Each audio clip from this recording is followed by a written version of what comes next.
SuperTalk Mississippi media production. Never take your heart health for granted. For just $99, you can get a complete screening and know your risks. Call 601-249-5198 to schedule your Happy Healthy Heart screening at Southwest Mississippi Regional Medical Center. Oh, yeah. Good morning, Mississippi. Everything gonna be all right this morning. Mornings with Richard Cross. Oh, yeah. Here on SuperTalk Mississippi. Yeah.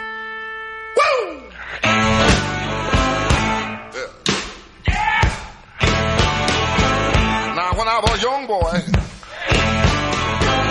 at the age of 5, my mother said I was gonna be the greatest man alive.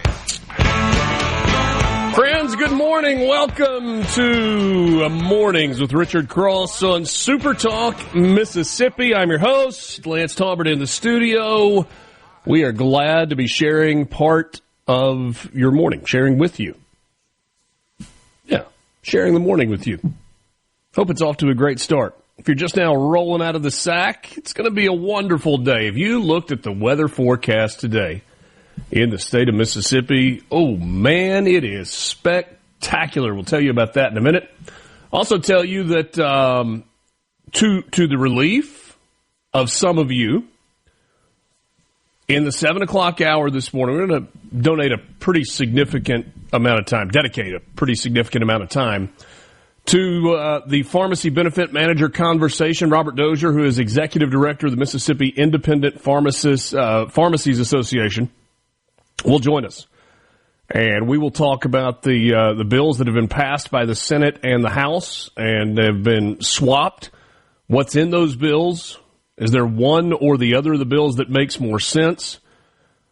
And we may just kind of do like the explain it like you're a kindergartner thing and kind of go to the bottom level of pharmacy benefit managers, what they are, who they are, what they're doing, why this is causing so much angst for so many people in the healthcare industry, because it is. It's the acronym that you hear more than anything else right now in terms of healthcare, PBM, and people are all over it.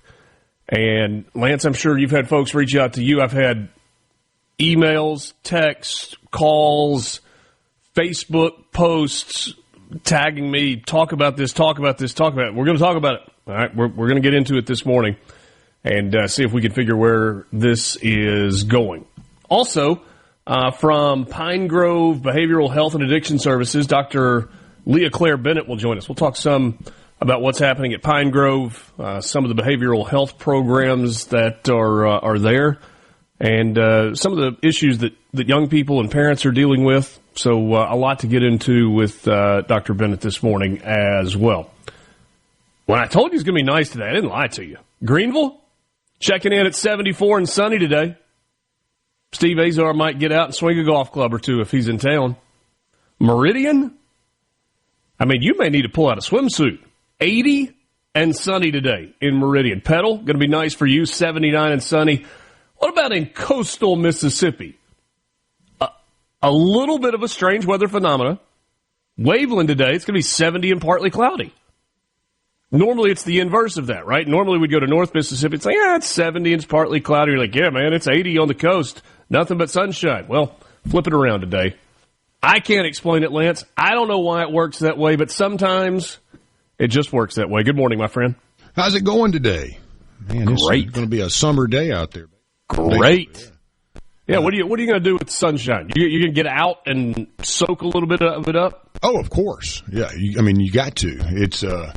It's been, especially if you've been struggling, not feeling great. Yeah. Sometimes a little dose of sunshine and some warmth is that's the magic elixir. Fresh air, sunshine, get outside and play with the dogs. I did that yesterday. I got a lot of reading done and research, and then we had some baseball games come on, and that was always nice to have a couple streamed at the same time. Ole Miss and State and Southern Miss all were on, Ole Miss and Southern, they were tying it up, and it was both games were very competitive, I guess is the way to say it. So I enjoyed sitting out, and I'll do it again today. I'm going to I tried to go get a burger downtown yesterday, and it was a long wait. Yeah, it was. I had to come back to work. You feel like waiting? Yeah, it was like an hour wait, man. I was like, I got to get back at work at 2:30. I helped Dixon for a second yesterday, and then got out of here. So yeah, I may give the burger a try again today, and call in advance. I learned my lesson. So there you go. That's the plan. We'll get to those sports headlines coming up in a little while, but let's give you a couple of fascinating birthdays. I think you'll like these. German-born American clothing designer Levi Strauss, who founded the first company to manufacture, you guessed it, blue jeans, was born on this day, 1829, in Butenheim, Bavaria. Well, we've been in several prisons. We'll just go ahead and jump into this. Quentin and Folsom Prison and the Starkville, Mississippi jail. And the El Paso jail. And you wouldn't believe it, one night I got in jail in Starkville, Mississippi for picking flowers. I was walking down the street. I may sing that for you a little bit later on. I was walking down the street. What? Excuse me, I couldn't hear you. I was talking. I was walking down the street and, going to get me some cigarettes or something. About 2 o'clock in the morning after the show, I think it was. Anyway, I reached down and picked a dandelion here and a daisy there as I went along, and this car pulls up. I said, get it the hell in here, boy. What are you doing? I said, I'm just picking flowers. Well, $36 for picking flowers and a night in jail. God damn. You can't hardly win, can you? Damn. No telling what you'd do if you'd pull an apple or something.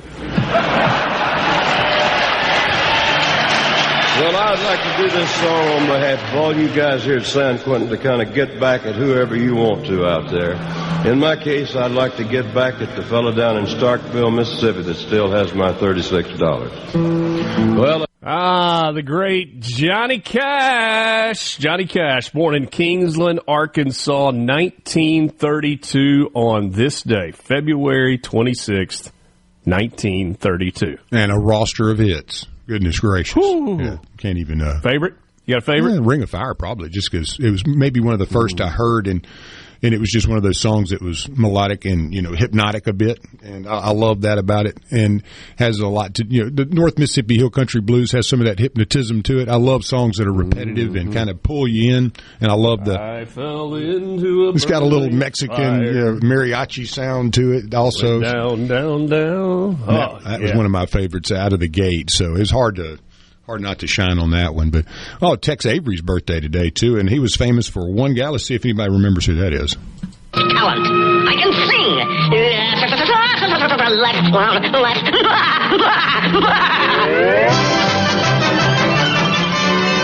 Tex Avery, Looney Tunes. That's all, folks. That's all, folks. And Daffy Duck was probably his most famous creation, and Tex Avery. Let me see. I'm working on a couple screens here, but old Tex Avery, he passed in 1980. Today would have been his birthday. We also had another one loaded up here, and see if you can remember who this guy is. Let me have a Diablo sandwich, a Dr. Pepper. Make it fast. I'm gonna goddamn. I was trying to cut it first, but yeah, the Diablo sandwich, but yeah, that was Jackie Gleason. And his birthday today. I thought I got the 1987 fast fact. He was also a carnival barker. Did you know that? I had no idea. Jackie Gleason was a carnival barker. It seems like he could have been, though. Yeah, I'll give him that. I will. We'll give him that. And then if you want to join the conversation, you can. C-Spire text line, 601-879-4395, 601-879-4395. Also today, back in 1983, one of the most significant pieces of music of the last 50 years went to number one on the movie charts, and it stayed there for 37 weeks.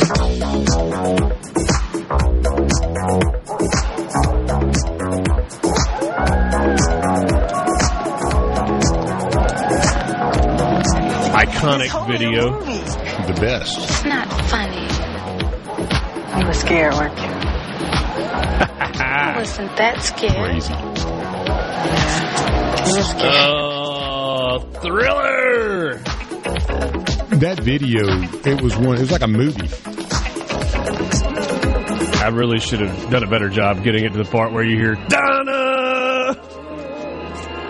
I guess we just let it play in the background. So,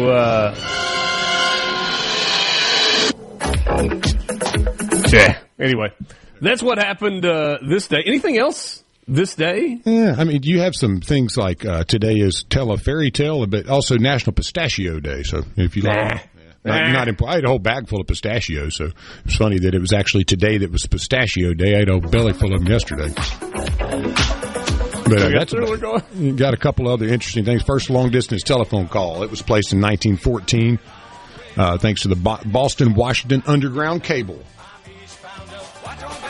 Great to be with you this morning. As we just get started, alongside Lance, I'm Richard. This is Mornings, the Richard Cross SuperTalk, Mississippi. C Spire text line is open to you, 601-879-4395. Give your business the edge with gigabit fiber internet from C Spire Business. Check them out online, cspire.com/business. C Spire, customer inspired. Back with you right after this. And a short time to get there. I'm eastbound up. Watch our bandit run.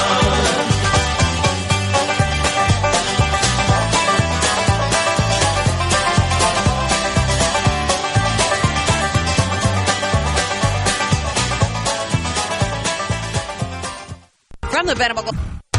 Start your day right. Mornings with Richard Cross on Super Talk, Mississippi. Well, I won't back down. No, I won't back down. You can stand me up at the gates of hell, but I won't back down. Gonna stand my ground, won't be turned around. And I'll keep this world from dragging me down. Gonna stand my ground. Back on MRC Super Talk Mississippi. Thanks for joining us this morning with Lance. I'm Richard. It is rare, I think, that I would say that Johnny Cash's version wasn't the best version. That's fine. Just very, very different. But the Tom Petty is, don't you think? No, Tom Petty was amazing, obviously, yeah. Johnny Cash, that version he was a little bit older, and that's what I love about it. The voice is crackly, and he's older, and he's not as polished, but it's still amazing. But yeah, Tom Petty blew it out of the water. Come on. I need to get a Johnny Cash record. Well, some vinyl. Get some scratch to it. Mm-hmm. That was my birthday gift, or Christmas gift, or something last year. Wife and kids got me a record player. Yeah. Man, that's fun. It's been a while. I remember having one on the old, boombox thing you'd have in your room when you were a kid. Yeah. And I had 3 albums. That was about it. One of them was the original Guns N' Roses, Appetite for Destruction. Yes. And I got it at the concert where I first saw them. Oh, that's awesome. They opened up for, I think it was Motley Crue, maybe, or Guns N' Roses opened for Motley Crue? It was their first tour. Yeah, they'd only played one time open before that, and they came to Jackson. I think it was either that or it might have been Van Halen. I can't remember. That was a long time ago. I think I was 12. And but yeah, they came on. We didn't even know who they were. And this dude was up there slithering around like a snake. And you had the guy in the top hat with hair everywhere. We're like, who is this? And then boom. And, now we know who they are. Immediately ran into the lobby and started buying up all the merch that we had enough money for. And I was like, man, I don't have a record. I want a record, because the record album art was so cool. And that Appetite for Destruction album was, that was the way you come in if you want to be a rock star, is you come in with that album. There's no question. Paradise City, all that. it was something. So Welcome to the Jungle in Paradise City were on the very first Guns N' Roses album. I believe so. If I go back and look, I think there was even several other big ones on there. So, whew, that's pretty fantastic. I don't know that. No, I do know this. Not everything that comes out of Donald Trump's mouth makes a whole lot of sense. The ideas that just flow almost unfiltered are like, if you just sit back and listen, you're like, what is he saying?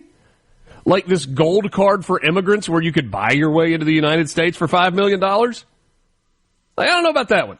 Not sure that one. But I'm not so sure that you shouldn't just get the heck out of the president's way. Now, I don't mean no checks and balances. I don't mean no oversight. But the detractors and the people who are saying you can't do it that way, you can't get it done, that'll never happen, that's stupid, you're wasting your time, they just keep being wrong. Ukraine and the United States have reached an agreement on a framework for a broad economic deal that would include access to Ukraine's rare earth minerals. That's according to 3 senior Ukrainian officials. The officials who were familiar with the matter spoke on the condition of anonymity, as you would expect they might. One of them said that Kyiv hopes that signing the agreement will ensure the continued flow of U.S. military support that Ukraine urgently needs. Could be signed as early as this weekend, maybe even Friday. Plans being drawn up for Volodymyr Zelensky to come on over to the United States for a little signing ceremony. Here's the thing. The United States is going to get mineral rights, the proceeds of which are going to be deposited in an account, and they're going to be split 50-50 between the United States and Ukraine. And there is no guaranteed security agreement in this deal. Trump looked around and he was like, hold on a second. All of these European nations that have provided resources and have provided money for Ukraine during this conflict with Russia, they did it on a loan. They are going to be, theoretically, repaid. They are going to be, theoretically, made whole over time. There's a far better chance that happens because they haven't loaned nearly as much money, provided nearly as many resources. What was the United States going to be left with holding? You know the answer to that. You know what the United States was going to be left holding when it was all said and done. We're just not going to say it on the radio. It's all they were going to be left holding. Or maybe some IOUs, some thanks for the memories Hallmark cards. Weren't getting any money back. And Trump said, no. That's not how we're going to do this. Ukraine, you're going to give us your mineral rights. Oh, no, we'll never do that. Didn't we hear that from Volodymyr Zelensky? We would never do a deal that included mineral rights. They're doing a deal with mineral rights. Half of them. And it'll last that way for a long time because we have provided a lot of money to Ukraine during this conflict. And while the United States, I think I can say, I hope, will maintain a relationship that is good enough and is significant enough with Ukraine over an extended period of time that should they need our help from a security standpoint, that we as a country would be there to them, for them, with them. But we are not obligated to do that. It would be because it was the right thing to do. And maybe because we were financially in a position where it made a little more sense than it has recently. We'll keep you up to date on that as it gets closer to being official. But really a stunning turn of events, right? You got Trump saying, we're going to get a deal done. We're going to get a deal done. Of course he's going to take the deal. He has to take the deal. And all of these pundits going, they'll never agree to that. Why are we asking for money back? How dare we help somebody and then say, give us back our money? So Trump just went and did the deal.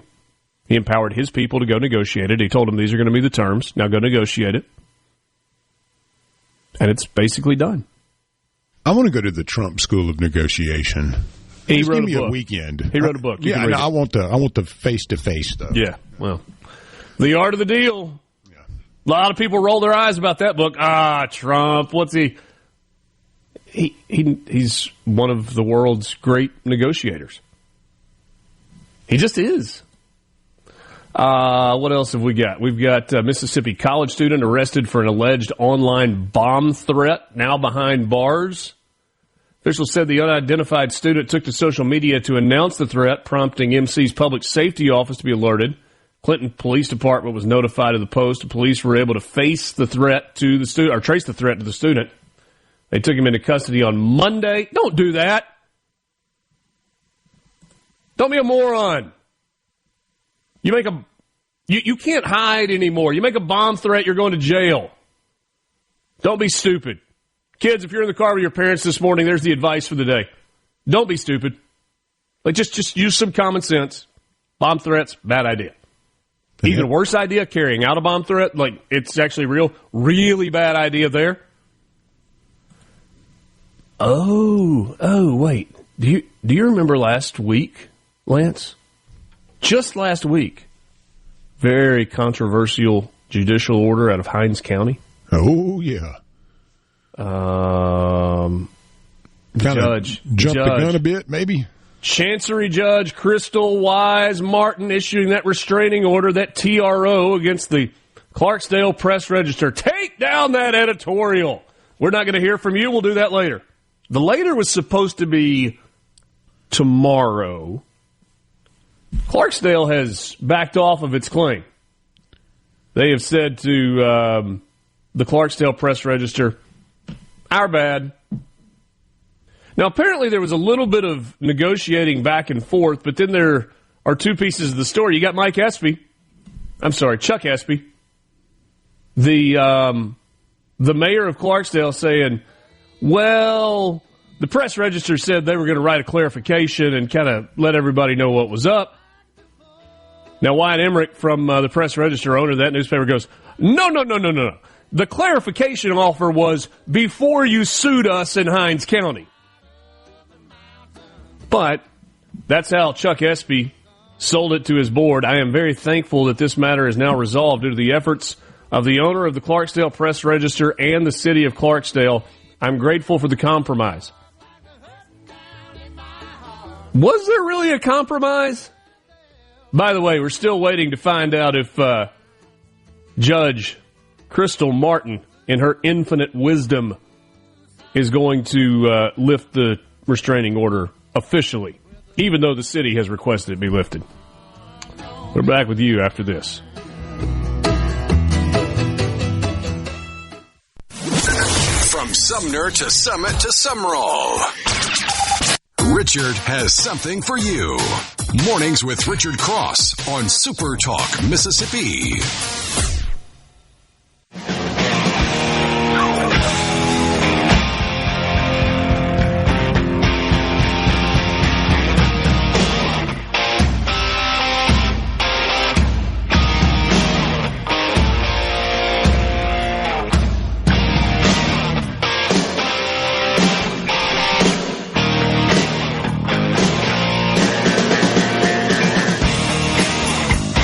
I mean, you're going hard on a Wednesday morning at 6:38 a.m., but hey, why not? It's Wednesday. That is as good a way to wake up as any.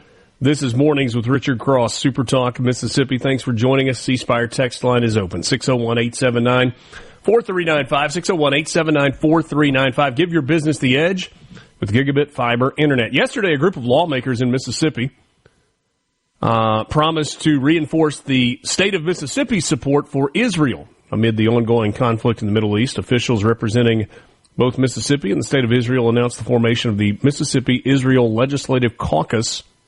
The goal is for both governments to work jointly to strengthen their political, economic, and cultural bonds. Senators Jeremy England and Juan Barnett are serving as co-chairs of the new bipartisan legislative group. You know that yesterday in our conversation with Thanat Sultan Dodan, who is the Consul General for Israel for the southeastern United States, told us that this caucus would be bipartisan and bicameral. I mean, how's that for working together? Not only Republicans and Democrats, but House members and Senate members here in Mississippi. Governor tweeted about it, welcoming Anat Sultan-Dedan to the state capitol yesterday, and the beginning of a good partnership that is there as well. So, good stuff there. Just wanted to make sure that you knew that happened at the Capitol yesterday. So, let's get into a little bit of sports news this morning, and we've got plenty of it. We'll start with baseball. Lance mentioned this earlier.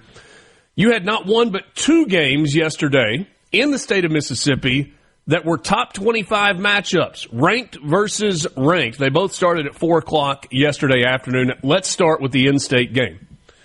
Number 22, Southern Miss, just one loss on the year. Number 24, Ole Miss at Swayze on a beautiful, beautiful afternoon yesterday. An announced attendance of over 10,000 for the game. Now, were there actually that many people there? No, that's tickets sold. But, brother, the students were piled into the outfield, and you looked up about the third inning. It's like, man, that's a good crowd on a Tuesday in the stands as well. It's kind of a wild game. Ole Miss gets the win 15-8. The winning pitcher for the Rebels was Braden Jones out of the bullpen. Did a really nice job. Came into a rough situation with the bases loaded. Southern Miss threatening before Ole Miss blew it open at the end of the ball game. And the Rebels, the box score for Southern Miss, this tells the story of the game. We know that the reputation that Christian Ostrander has, head coach at Southern Miss, he's been a fantastic pitching coach, but some days you just don't have it. In 8 innings, Southern Miss pitchers combined to give up 12 hits, 15 runs, but only 11 of those earned. They walked 11. There were 5 wild pitches and 5 hit batters. And nothing good about that. Ole Miss had its issues as Southern Miss just kept swinging the bats as well. Again, the winning pitcher was Braden Jones, an inning and 2/3 in relief. Gave up 1 hit, had a strikeout as well. Ole Miss pitchers combined for 9 strikeouts. They only walked 2 in the game. There was 1 wild pitch and no hit batters. So free pass is the difference. It was not a particularly clean game by either team, as Ole Miss had 15 runs on 12 hits with 4 errors and left 14 on base. Southern Miss had 8 runs on 12 hits with 2 errors. They left 8 on base. Final score 15-8. Ole Miss gets the win. And then you go down the road a bit to Starkville, where Mississippi State found themselves in a 5-0 hole in the ball game. They were down 5-0. Former Mississippi State player, transfer, Shane Lewis, had a couple of home runs in the game. Went 2 for 4 with a couple of home runs. And Troy got a solo home run in the 9th inning, top of the 9th inning, to go ahead 1-0. Mississippi State in the bottom of the 9th threatened. They got a leadoff double from Stallman, the left fielder, and he was the tying run, but they were not able to get it done there in the 9th, and left that runner on base. There was a strikeout and a flyout and a ground out to end it. And Troy goes into Starkville and gets the win 6-5 over Mississippi State, second loss of the season for the Bulldogs. So if you're a Mississippi State fan, you're like, well, that was no good. By the way, Mississippi State pitcher struck out a season-high 20. Last time they did that, against Texas in the College World Series on June 20th of 2021 when they had 21 strikeouts as a pitching staff, but not enough to get it done. Long ball hurt them yesterday. So if you're a Mississippi State fan, you were hoping that it was going to be better with basketball last night. It didn't get better. Alabama scored 53 in the first half. They led 53-27 at halftime. Outscored Mississippi State by 12 in the second half, 58-46. They win at 111-73. Josh Hubbard had 21 points to lead Mississippi State. Keyshawn Murphy had a really nice game, 18 points, 11 rebounds. 6 of those were offensive rebounds. He also had 3 blocks, but he turned it over 5 times. And the Bulldogs just had no answer for Alabama. Alabama hit 22 threes in the game. That's what they do. They shoot a ton of threes. 45 of their 71 shot attempts last night were three-point attempts. They shot 49% from behind the arc. Everything was going in. 52% for the game. from the field, 83% from the free throw line, and a dominant performance. Chris Youngblood led the way for Alabama with 27. He was one of 5 Crimson Tide players in double figures. Mark Sears had 21 points and 10 assists. That's only the third time this year that a basketball player in the SEC has had 20 points and 10 assists. 2 of those belong to Mark Sears.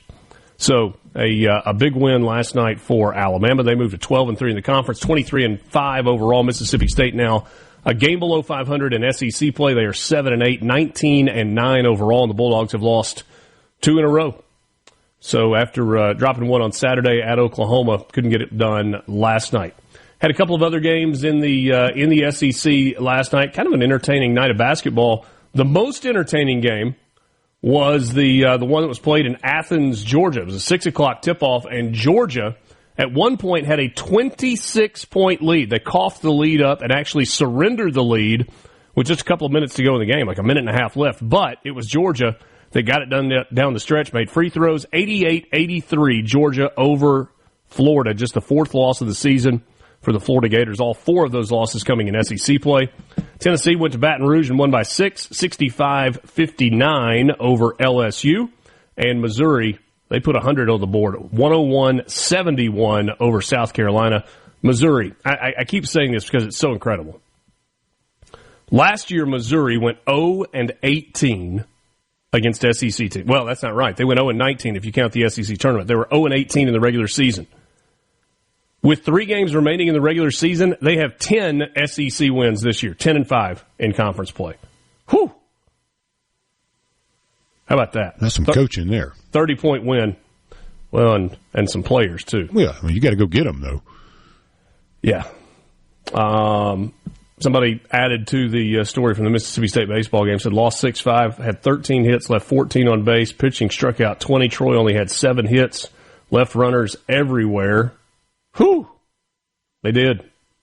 And both of those games were a little exhausting to watch. That Ole Miss game was like 25 hits, 25 runs, 24 hits, 8 bombs, 6 errors. Ooh, that was a tough one to sit there through, though. It was. It certainly was. 4 games tonight on the docket in the SEC. Ole Miss is at number 1 Auburn. Auburn only 2 losses this year. They are 13-1 in league play. Second time that Ole Miss and Auburn have met this year. Auburn got a 10-point win over Ole Miss and Oxford earlier this season. Vanderbilt is at Texas A&M tonight. 8 o'clock, SEC Network, number 17, Kentucky, travels to Oklahoma. And big one in Fayetteville. Texas is at Arkansas. Both of those teams 5-9 in SEC play. So that is what is coming up tonight. Those are your sports headlines. We got to look at the Mississippi Lottery coming up in just a little bit. And then in the 7 o'clock hour, Robert Dozier will join us. He's the executive director of the Mississippi Independent Pharmacies Association. And we'll look forward to that conversation with Robert Dozier. We will talk all things PBM with him, pharmacy benefit managers. That is I'm hesitating to use the word corrupt. Is it corrupt? Or is it just a dominant business model? I don't know. Certainly is not working out well for the independent pharmacies in the state of Mississippi and in other places as well. C-Spire text line is open, 601-879-4395. Best in wireless, best in internet to the home. They call it fiber to the home. Best in business IT services. Check them out online, cspire.com. C-Spire, customer inspired. So much coming up with you. Had a Southern Miss fan on the C-Spire text line said, just call it the USM Walkathon. Yeah, you certainly could do that. It was a tough day for Southern Miss yesterday. Ole Miss's 3rd win against a top 25 team in 8 games so far this year. Rebels off to a good start this season. Quick time out. We got more with you. We'll wrap up the 6 o'clock hour after this. Mornings with Richard Cross on SuperTalk Mississippi.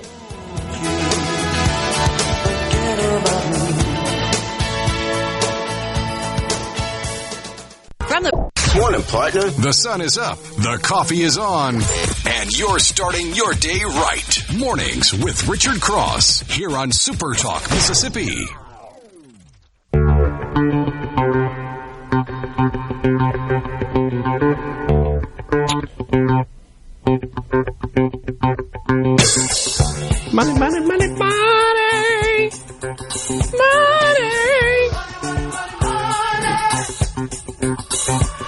Thanks for joining us this morning. For those of you that have been with us since 6 a.m., we appreciate it very much. For those of you that are just kind of stirring, just getting the day going, just getting out the door, trying to get kids to school on time, headed to the office, got a big old to-do list, we welcome you. It's middle of the week, hump day, Wednesday, which means the weekend is closer than it was, I don't know, a day or two ago. It's just what math tells us. Let's take a look at the Mississippi Lottery, mslottery.com. That is their website. Lotto America, no jackpot winner. That thing just keeps on growing. Jackpot tonight, $25.11 million. If you win that, the estimated cash value, if you want it all in one sum, almost $11.5 million. Monday night's numbers were 1, 21, 30, 35, 41. The star ball was 3, and the all-star bonus multiplier was 3. No jackpot winner on Monday night for Powerball, which means $248 million. Said differently, $250 million. That's the jackpot for Powerball. Drawing coming up tonight, the estimated cash value, $113,400,000. Monday night's numbers were 10, 11, 34, 59, 68. The Powerball was 14. The Power Play multiplier was 3. Double play numbers from Monday, February 24th, 22, 48, 61, 63, 66, Powerball of 17. And Mega Millions, you're lucky. No jackpot winner yet. It's up to $197 million for the Friday, February 28th drawing. And the estimated cash value on that is $91.9 million. The numbers from Tuesday, 4, 8, 11, 32, 52, Mega Ball of 13, and a Mega Power multiplier of 2. Mississippi Match 5, no jackpot winner there. The estimated jackpot for tonight's drawing, $210,000. Yesterday, the numbers were 9, 16, 20, 27, 34. Cash 3, $500 Tuesday. Midday numbers, 378. Evening, 765. Cash 4, $5,000 midday, 8648. Evening, 9276. You had a fireball of 9 and a cash pop of 3 in the midday. An evening fireball of 7 with a cash pop of 11. The Mississippi Lottery is supersizing the prizes in the final drawing for the My Lottery Dream Home Special Bonus Promotion, upping the ante from where it has been to now $20,000, $15,000, $10,000. All that is cash money in your pocket. Plus, 5 lucky winners will score $1,000 digital gift cards, but that's not all. Every entry is also entered into the game's second chance drawing. $1 million on the line. That's going to happen at the game's end. It'll be announced at a later date. The final bonus promo drawing is tomorrow. For all of the details, check out mslottery.com. I've got a few winners for you to tell you about. Cash Pop, a Corinth man, $1,000 on a ticket from T-Mart in Corinth. Prentice man won $1,250 on a Cash Pop scratch-off from Fleetway in Prentice. Well, a Match 5 winner, Tupelo man, got $1,000 on a ticket from the Kroger 447 in Tupelo. And a Lotto America winner, Loosedale man, $3,000 richer on a ticket purchased at the Hurley Quick Stop in Moss Point, Mississippi. A couple of winners on a $20 200X Cash Blitz scratch-off. A Meridian man won $1,000 on a ticket from Randy's One Stop in Lauderdale. And a Ruth woman. I'm going to do it. Where's Ruth? Yeah, I'll find it. Ruth woman won $1,000 on a ticket from Mr. T's Countryside Groceries in Summit. I'm just going out on a limb saying that Ruth is close to Summit. We'll see. And then finally on a $100 million extravaganza scratch-off, that's a $20 ticket. Van Cleve woman, that $20 investment paid off, won $5,000 on a ticket from Scarlet Pearl River Casino in D'Iberville. Ruth is northeast of Summit. Okay. And west of JS, Mississippi. So, good to know. Yes, sir. Good to know. We got a message on the C Spire text line, 601-879-4395. It was talking about Donald Trump. Oh, Shaq Bully. Shaq Bully down in Biloxi checking in. He said there are 3 kinds of people. Those that think President Trump can do nothing right, those that think President Trump can do nothing wrong, and those that can objectively think for themselves. Wisdom from Shaq Bully early on a Wednesday morning. It's exactly right. Exactly right. As somebody pointed out on the C Spire text line just a little while ago that you remember back in 2020 when Donald Trump kind of opined aloud that maybe the best way to get rid of COVID was just to drink bleach. Not a good idea. Not a good idea, but it seems like rarely a filter. And what he's thinking just kind of comes out of his mouth. So, no, you don't want to drink bleach. But the idea of not negotiating with Ukraine to get a better deal for the United States, pretty good idea. I just can't help but, I said a second ago, no filter. I'm not sure that I'm giving the president enough credit. There's some that say, he just says anything. And then there are some that think, some of what he says is just to make people think that he's crazy. Only to come back and, I guess we've used the example before, the relief pitcher that's effectively wild. He'll throw one up and in. He'll throw one behind the batter. Going to bounce one in. Then he carves you up with a fastball at 98 on the inside black, and there's nothing you can do about it. That may be the right example for Donald Trump. 7 o'clock hour coming up. But first, the news. This is Mornings with Richard Cross. The views and opinions expressed by the hosts, guests, and callers on this show are not the opinions of TeleSouth Communications, its management, or advertisers. No matter where you're from, Abbeville, Batesville, D'Iberville, or any other ville in the SIP, you're starting your day off right. Mornings with Richard Cross. SuperTalk, Mississippi. This is Senator Daniel Sparks, and you're listening to Mornings with Richard Cross on SuperTalk, Mississippi.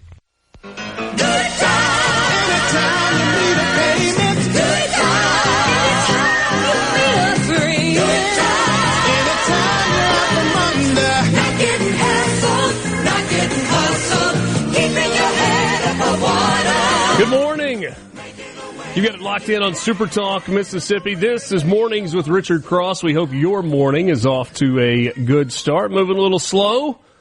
Treat yourself to one more cup of coffee. We're not going to get mad at you for that. Alongside Lance Talbert, I'm Richard Cross. We welcome you on the C Spire text line, 601-879-4395. We tell you all the time you can give your business the edge with gigabit fiber from gigabit fiber internet from C Spire Business. Check them out online, cspire.com/business. C Spire is customer inspired. This hour of the show is brought to you by MWG Employer Services. We know that running a business is tough. You certainly know that if you're running a business, and if you're struggling with HR, benefits, and payroll, you're not alone. That's where MWG Employer Services comes in. They can provide a full range of employer services plus a custom plan that fits you. And if you're a small business, you've only got a few employees, don't be scared away by thinking, that's a big company. They're just for big businesses. MWG Employer Services works with businesses of all sizes. You can call them today, 601-206-7966, or go to mwgemployerservices.com. If you were hopeful that the only thing that this administration was going to do was cut expense and get the budget under control and not add potentially more money to the budget, more money to the debt, you are perhaps disappointed with the bill that was passed by the House of Representatives this morning. But if you recognize that that was going to be part of the bill, then maybe you are pleased with what the House of Representatives did in D.C. yesterday. They adopted a resolution that will eventually become a massive multi-trillion-dollar bill full of President Donald Trump's priorities that consist of securing the border, enhancing American defense, focusing on energy, and also on reducing taxes. It was a major victory for House GOP leaders, specifically the Speaker of the House, Mike Johnson, as the resolution passed in the U.S. House last night, 217 to 215. Every single Democrat voted against the measure. There was one Republican that voted against the measure as well. That was Thomas Massey from Kentucky, and he was concerned about the effect on the national deficit. So the House resolution aimed to increase spending on border security. That means going back and at a higher cost than was the case 5 years ago, 8 years ago, constructing the border wall, finishing the border wall, undoing the damage that the Biden administration did to the border wall, but also enhancing security forces and all of those things. So border security is there. Increasing spending on the judiciary and defense by roughly $300 billion. But they are seeking $1.5 to $2 trillion in spending cuts in other places. And the biggest question that exists when you talk about that particular number, when you talk about a number as significant as $2 trillion in terms of cuts, you know where I'm going with this. You can't get there without changing entitlements. And I'm not using entitlements as a bad word. I'm not using that as a pejorative. Just a way to describe Medicare, Medicaid, Social Security. And the biggest question that remains, and it's part of the reason that Medicaid has been kind of on the back burner in terms of the conversation this year with the Mississippi legislature, is you don't know what it's going to look like going forward. There has been talk of completely revamping the Medicare, Medicaid system. One of the things that has been talked about, and we probably should go a little bit deeper into this at some point down the line, is the idea of a block grant.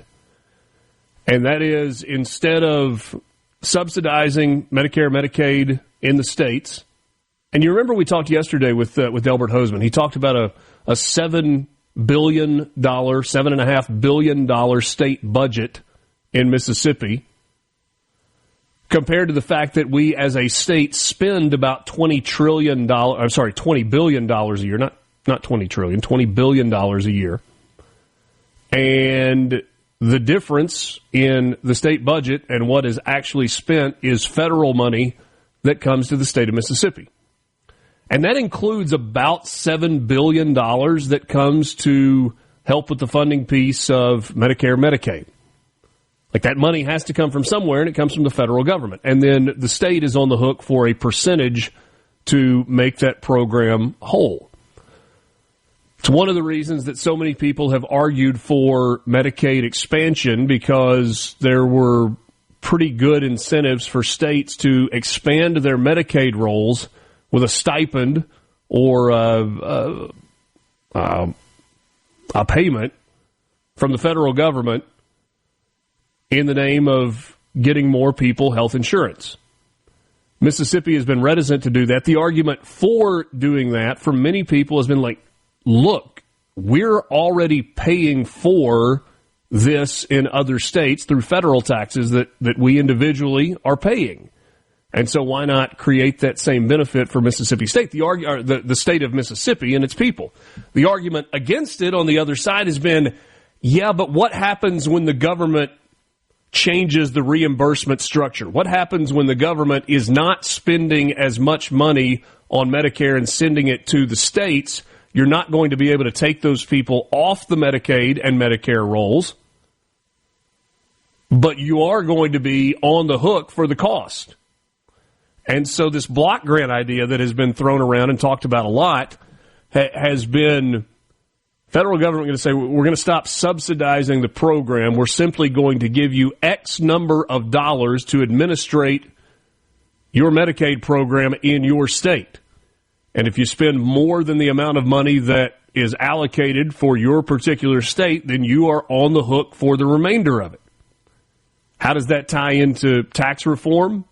Well, if the cost of insuring citizens in Mississippi for the state goes up, but you have decreased revenues, then you got to make up for that money somewhere. And it's one of the reasons that the Senate bill is a little more conservative than the House bill. The House bill has said we think we're going to be able to handle that even with increased costs with Medicaid. And we know the cost of Medicaid, whether it goes to a block grant or you stay with the current model, we know that that's going up. That expenditure is going to be larger this year than it was last year. It's going to be larger next year than it is this year.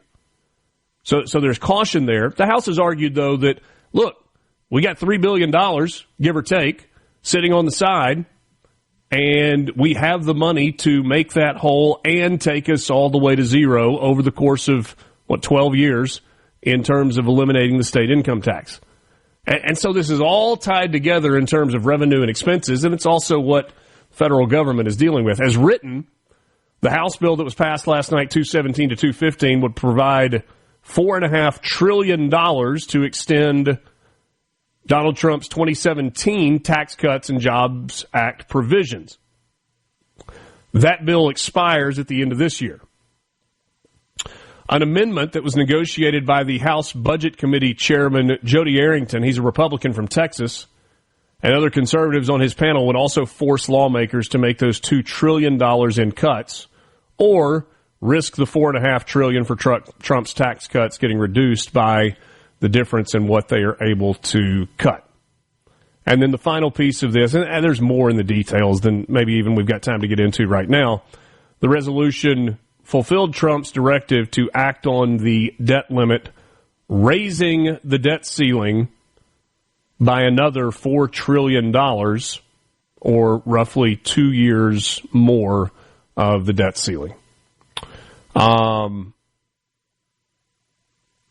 Steve Scalise on the vote last night said you're always going to have people you're talking to all the way through the very end, through the close of the vote, and that happened. There was even a pause in the voting last night at one point where they thought they weren't going to get it done.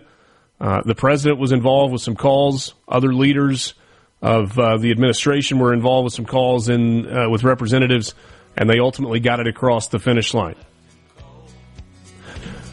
Whether you like this bill or don't like this bill, whether you like the legislation or you don't like the legislation, you, I think, have to admit that this was a big win for President Trump's administration in terms of getting it done, getting it to the finish line. Now, it's not to the finish line yet, but this was an extremely important first step for the House of Representatives in the Congress. Quick time out. We'll talk pharmacy benefit managers and everything that goes along with that with Robert Dozier coming up next. You can join us on the C Spire text line. More MRC on SuperTalk Mississippi after this. From the Venable Glass. All right, now to the important stuff. Your VIP pass to hear what the most influential Mississippians are talking about. This is very important. Huge news. Mornings with Richard Cross on Super Talk Mississippi.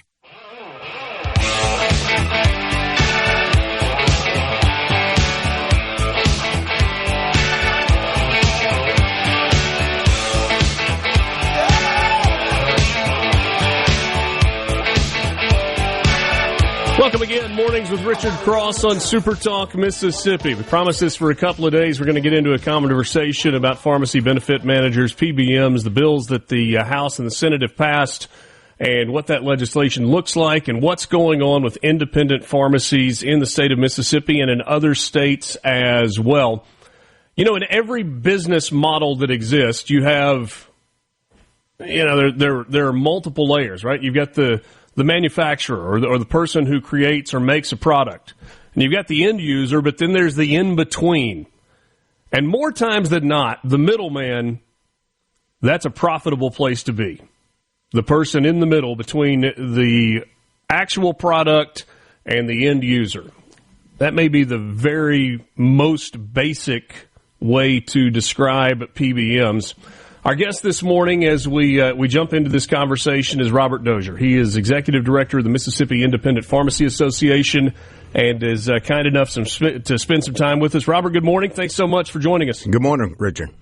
Is that an oversimplification when you talk about kind of in all business models, you've got the creator and the end user and then the middleman? And in the case of pharmacies and drug distribution right now, that middleman is pharmacy benefit managers? Correct. And it's kind of like President Donald Trump said back in November. He said, there are these guys, the middlemen called pharmacy benefit managers, and they're the ones making all the money, and they're the ones driving up the price of prescription drugs. A lot of people out there, they think the big pharma companies, big brand name drug manufacturers are the ones that are driving up the price of prescription drugs.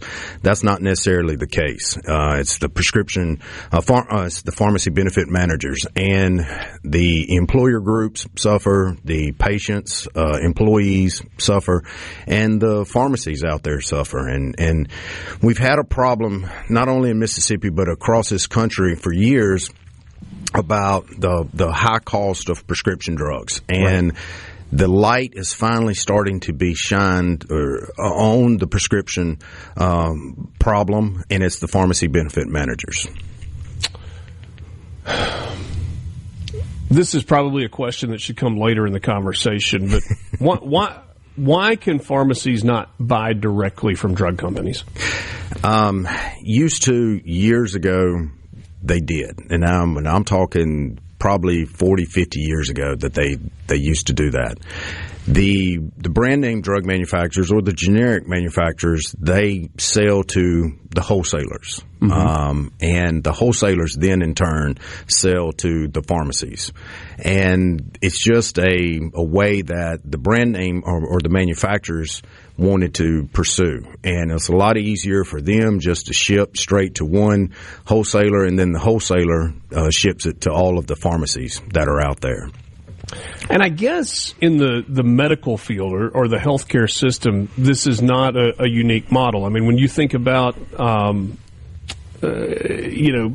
companies that manufacture the parts that go in a knee replacement, they sell those to a distributor, and then the distributor works individually with doctors and hospitals and whoever else to get those parts into an operating room so that a knee can be fixed. So how is this different than other parts of the medical field where there is a middleman? Well, the middleman that we're talking about right here, the pharmacy benefit manager, they never come in contact with the patient like the independent pharmacy or the chain pharmacy. They sit in the middle, and all of they are really doing is processing claims. That's how they started back in the 80s. They started as a processor, just processing claims, and then they got into being a third-party administrator, and then they said, oh, hey, you know what? We can make a lot more money if we sit here and we come up with these drug formularies. And that's when the rebate game started being played between the pharmacy benefit managers and the drug companies. The pharmacy benefit managers, they go to the drug companies and they say, hey, if you want to be on our drug formulary or our preferred drug list, you have to pay us a rebate. Well, they're basically, it's a pay-to-play game. The drug company has to pay a rebate to the PBM. The PBM then puts that drug on the formulary, and it goes out to the patients. And so when that happens, when that drug company pays the rebate, they in turn have to go up on their cost. And so at the end of the day, the patient is the one that really loses in this whole situation. I will use CVS as an example, only because CVS Caremark, which is kind of under the same corporate umbrella, is one of the, I guess they are the biggest PBM. I think you've got 3 PBMs that control about 80% of the market. Yes, 3 PBMs control about 80 to 85% of the market on a given year. So are the cost of drugs, if you go to CVS, a corporate pharmacy, compared to going to Robert Dozier Family Pharmacy, is there a difference in the cost that the end user, the patient, the customer is paying? The PBMs like to play a lot of games, and this is where one of the games that the PBMs play is steering. And what they do is the PBM will steer the patient to their pharmacy of their choice. Like in this case right here, CVS Caremark are under one umbrella. Well, Caremark is the PBM, CVS is the pharmacy. The PBM will maybe sometimes steer that patient to their own pharmacy. Rather, it might be a retail pharmacy or a mail order pharmacy. And so therefore, the patient really doesn't have a choice. They're forced to go to a particular pharmacy, and they do play games with different copays and everything else like that. What we have to do is we have to have some kind of PBM transparency. We have to have PBM reform in this state and across the nation. And matter of fact, as of today, probably around 9 a.m. our time, 10 Washington, D.C. time, the House Energy and Commerce Committee is having a meeting on PBMs. And this is one of many meetings they've had on the federal level. So you represent independent pharmacies. You're the executive director of the Mississippi Independent Pharmacy Association. So this is obviously on your radar, but I think it's getting on more people's radars. I have been, it's fine, have been inundated with texts and emails and messages from pharmacy owners across the state of Mississippi, family pharmacies, small pharmacy owners, who are saying we can't survive in this environment indefinitely. If you have been on Facebook, you have seen most likely some of the pleas from independent pharmacies to, hey, reach out to your legislator and say we need a solution. What is the effect on independent pharmacies, family-owned pharmacies that are a really important part, not just of the healthcare system, but I would argue that pharmacies or independent pharmacies are a really important part of our communities. So let's look at it in two different ways. Okay. One, the business aspect. These independent pharmacies are forced to take these contracts by the PBMs. It's a take it or leave it contract. There's no. So if you want drugs to distribute to your customers, you have to sign a contract with us. You have to sign the contract to be in the network, and there is no negotiating. It is a take it or leave it contract. And if you do not sign the contract, then the patients that you have had for 10, 20, maybe 30 years, they are forced to go somewhere else to be in network. The patients, they want to choose the pharmacy of their choice, right? And then so what we're seeing is a lot of these pharmacies are staying in these contracts, hoping that they can scrape by, but reimbursements are getting so bad that these pharmacies are just having a hard time right now. I'll give you an example. I talked to a pharmacist yesterday, and he had a patient come into his pharmacy. It was a patient that had cancer, and they had some type of cancer med prescription. When they ran the claim, the pharmacy was going to lose $400 on that prescription. Yes, $400 below his cost. The pharmacy could not fill that prescription and take that $400 loss. So what they had to do is they got together with the patient, and finally a local church paid the $400 for that patient right there. And so what if the church didn't step up, or what if somebody didn't step up? And you have this patient that needs that medication, and you really can't blame the pharmacy right here for taking a huge loss. No. And such like that. So where does that $400 deficit come from? That it is between the purchase price that the pharmacy pays for the drug on the wholesale level and what they're reimbursed from the PBM. And the PBM, this is a game that the PBMs play all the time. So if I need cancer medicine X and it costs $100 and the PBM buys that from the manufacturer, and then they turn around and they sell it to me? No, the drugs are... Hold on, I just confused that, and we're up against a break. I'm going to let you explain what I'm missing in this equation when we come back. Quick time out, visiting with Robert Dozier from the Mississippi Independent Pharmacies Association. We're back with you on Mornings with Richard Cross right after this.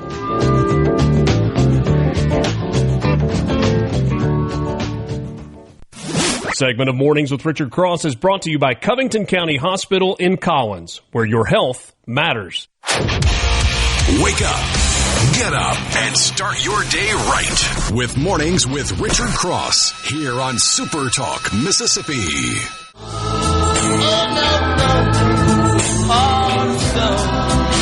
Welcome again. Continuing our conversation with Robert Dozier, Executive Director of the Mississippi Independent Pharmacies Association. Robert, I feel like I muddied the water as we were going to the break, and I didn't intend to do that. But I was just trying to completely understand this fee structure that we're talking about. So the example that you used was a man needed a cancer medication. He went to his pharmacy. The pharmacy was not going to be able to fulfill that because they were going to lose $400 by filling that prescription, and then there was a local church that stepped in and said, we'll make up the difference. So the pharmacy buys the drugs from a drug wholesaler. Okay. The pharmacy benefit manager, they are the one that reimburses the pharmacy for that prescription. The pharmacy fills the prescription. They process the claim and everything through the PBM. The PBM reimburses the pharmacy. All right. So what the difference is, what the pharmacy pays for that medication and what they're reimbursed is the deal right there. So in this case right here, like a lot of cases here lately, the PBM, they are reimbursing the pharmacies below their actual cost for the medication, and that's what is the rub right now in the independent pharmacy world. PBM. So there's not just one middleman; there are multiple. So there's the manufacturer, and then the wholesaler, and then the PBM, and then the pharmacy. The PBM is the biggest middleman out there right now, and they're the ones that are in control of this entire prescription drug model. They are holding everyone hostage. Remember, I was telling you about the brand name drug manufacturer having to pay a rebate. It's kind of a pay-to-play deal. Well, then they come over here to the employer group. They tell the employer group, hey, this is what we're going to charge you. Then they tell the patient, this is what your monthly premium is going to be. Oh, and by the way, we're going to set your copay for all of these particular drugs. Then they tell the pharmacy, hey, these are the contracts right here. It's a take it or leave it contract. There's no negotiating. Everybody loses in this model except the PBM. The PBMs are the ones that are making all the profit, and they are dictating all the terms. So I have a friend, he and his wife are an independent pharmacy owner, and he sent me a message. He said, Robert's going to tell you about all the bad things about PBM and how independent pharmacies are getting screwed. And that is 100% true. No one is for PBMs. But there's a problem in that Mississippi businesses are now saying that if you pass legislation, and we'll talk about the legislation in just a second that's out there, it's just going to raise insurance prescription costs on the Mississippi businesses and employers and ultimately the consumer, so it's not as easy an answer as some people would say it is. How do you respond to that? Well, I don't know who sent that to you. The legislation that's out there right now, does not matter if it's the House bill version or the Senate bill version. It's not going to raise costs. The PBMs are notorious about saying any piece of legislation out there that changes their model is going to raise costs. And it's always been a scare tactic. And they go straight to the employer groups. And they don't do this just in Mississippi. They do it all across the country. And it says, we're going to raise costs. It's going to raise costs. Well, okay, show me. Show me how it's going to raise costs, okay? And no one has come to me yet and to point to something in these two bills that says it's going to raise costs. The independent pharmacies would not go out there and tell me to try to pass a piece of legislation that would raise cost on their patients. The patients are paying enough as it is. And we understand that rising cost of health care is one of the employer group's biggest concerns right now. What is the role that insurance companies play in this?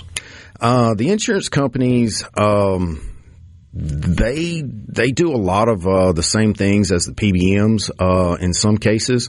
The insurance companies, they negotiate rebates with the drug manufacturers and everything else, and a lot of times it's a take it or leave it contract to the pharmacies as well from the insurance companies.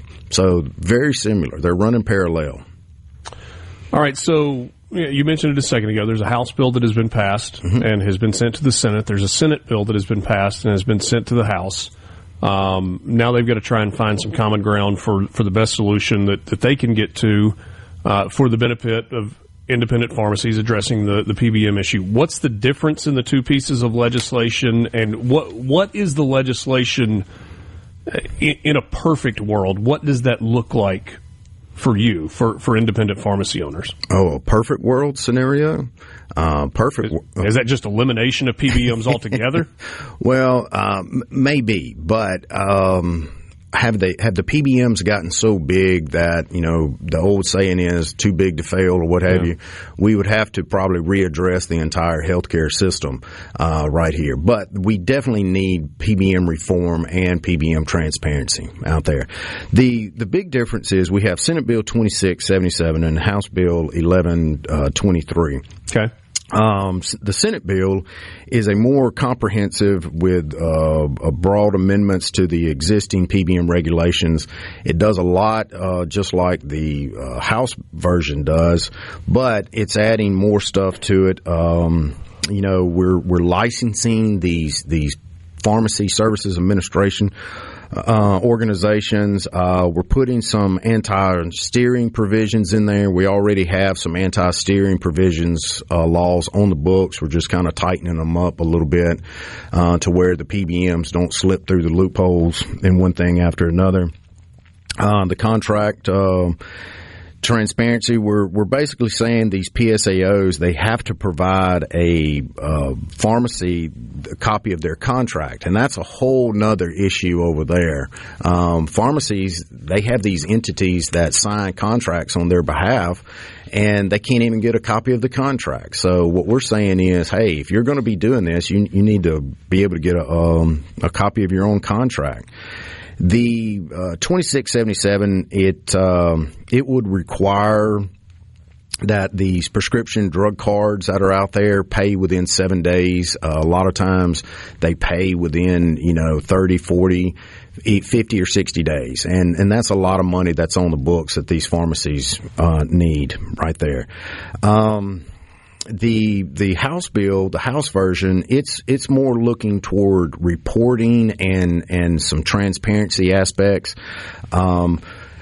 And I do believe both pieces of legislation have anti-retaliation language in there. Basically, what that means is if a pharmacy or owner, independent pharmacy in this case, if they find that a PBM has basically kind of done them wrong, they can turn them in to the Board of Pharmacy, and then an investigation will step in and everything. But right now, these independent pharmacists are so scared to make any type of claim against the PBM that they're scared of retaliation. And so we need some protection for these guys that are out there.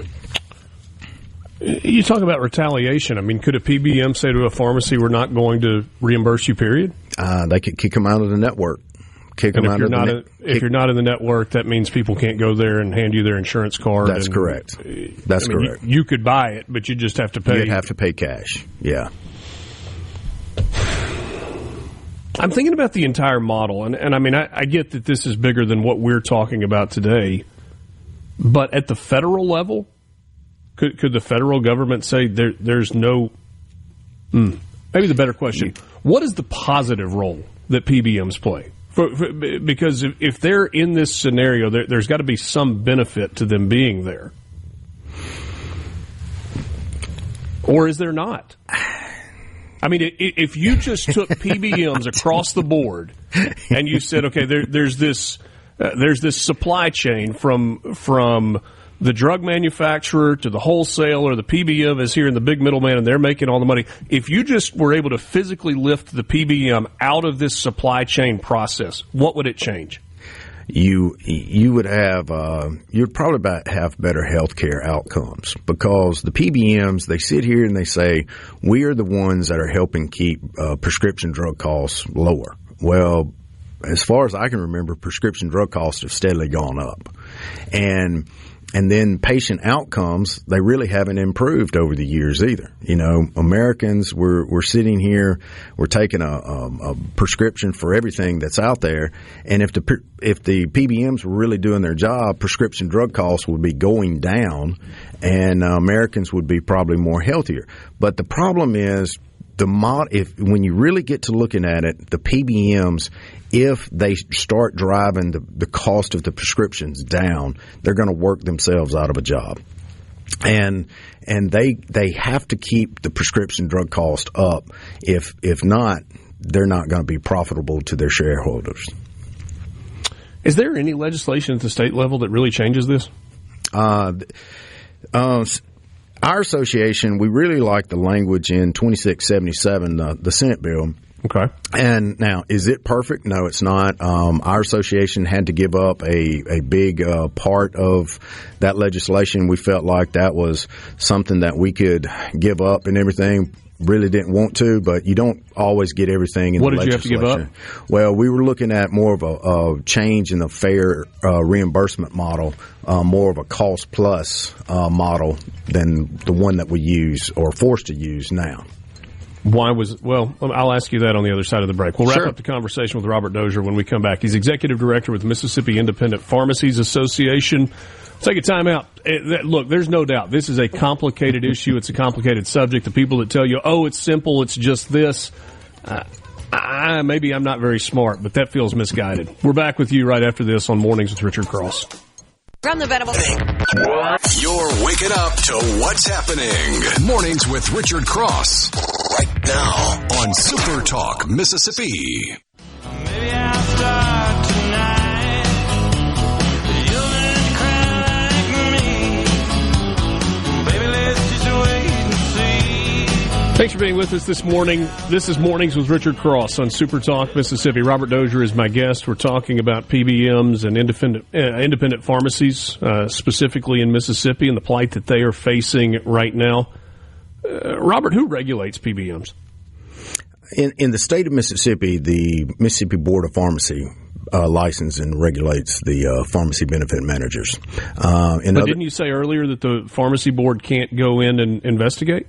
Well, they have some limited powers and everything. That's one thing that we're kind of looking at doing is kind of strengthening those laws that are already on the existing books right now. So regulation without investigation and enforcement power, or very limited investigation and enforcement power, is not a lot of regulation. Yeah, that's right. But look, the Board of Pharmacy cannot go in there and start telling the PBMs how to price medication or anything like that. They're trying to go in there and make sure that the PBMs are following the existing laws that we already have on the books. And with any industry that's out there, they have a lot of attorneys that can sit down and poke holes into the existing laws and everything and kind of maybe go around them. So what we're trying to do is tighten up these loopholes that the PBMs are getting around and everything, and try to protect the profession of pharmacy in the state of Mississippi and ultimately help the patients in this state. Now, on the national level, you're also seeing a lot of the work being done by the Federal Trade Commission concerning PBMs. Okay. The Federal Trade Commission released a report in July saying exactly what the independent pharmacists have been saying this whole time about the practices of the PBMs. Then in January, the FTC released their second report showing how the PBMs inflate drug prices, and basically the end user is the one holding the bag. So PBMs and the way they operate, this is not brand new, and yet I feel like there has been a larger spotlight shined on this, and I've seen multiple independent pharmacy owners who have said, we're not going to be able to continue like this. If this continues, we're going to have to shut our doors. What's different today than was different a year ago or 2 years ago in the way that this is operating that is causing right now to be the tipping point for independent pharmacies? The take it or leave it contracts that I was referring to a while ago, the strong. But those haven't been in place for several years? No, the take it or leave it contracts have always been out there. But what they're doing now is they are basically reimbursing these pharmacies at such low reimbursement levels that the pharmacies can't keep their lights on. You're seeing pharmacies close all across the country. Now, this just isn't a issue with independent pharmacy. Look at Walgreens. Walgreens is not affiliated with a PBM. Walgreens is suffering just as bad as the independent pharmacies are in this country. Walgreens stock probably 5 years ago, had a price of about $65, $70 per share. Today, it's around $9 per share. Walgreens is hurting just as bad. Why? It's the PBM. It's not their corporate leadership. And then you turn and you look at the independent pharmacies. Independent pharmacies are a vital part of our healthcare system in the state of Mississippi. And when we lose the independent pharmacy, you're going to see an access problem. The mail order facilities that the PBMs own cannot serve the patients of this state like the independent pharmacies can. So, if Steve in Starkville is listening right now, and he's like, you know what, I sure do want to support independent pharmacies. I've been using Walgreens, I've been using CVS, I've been using Rite Aid. It's time for me to support an independent pharmacy. What I'm hearing from you, I'm not sure that more customers necessarily helps a pharmacy that's struggling. No, look, Steve, yes, you do need to support an independent pharmacy, and more people need to support independent pharmacy. The problem is we have to get to a system somehow that these pharmacies can have a way to negotiate with these PBMs. We were a while ago when we were talking about one of the big things that we were giving up in our legislation before we went to break. Talking about basically a cost plus methodology. Right now, the PBMs use a old and outdated reimbursement methodology of average wholesale price, AWP. Well, average wholesale price, or AWP, has been shown that it's an inflated price. That's what one of the Federal Trade Commission's reports proved, that it's an inflated price. Okay, take Mark Cuban, for example. Mark Cuban uses a cost-plus methodology. You have to get back to a cost-plus methodology of some kind. There is a benchmark out there. It's called NADAC. NADAC is basically cost. And so if we could ever get to a point where we can use NADAC as a cost benchmark and go from there, you'll start seeing drug prices go down. But the PBMs don't want to use a cost-plus methodology. They want to use an outdated methodology that has an inflated drug price. It benefits them. Robert, we are out of time today. I appreciate so much your time. I feel like maybe I've even got more questions now than I had when we started this conversation. Hopefully we can visit some more. I'll be more than glad to come back, Richard. Thank you again. Sounds great. Thank you. Robert Dozier with the Mississippi Independent Pharmacies Association. We're back with you after this. Waking up Mississippi. From South Haven to Scuba, it's Mornings with Richard Cross on SuperTalk Mississippi.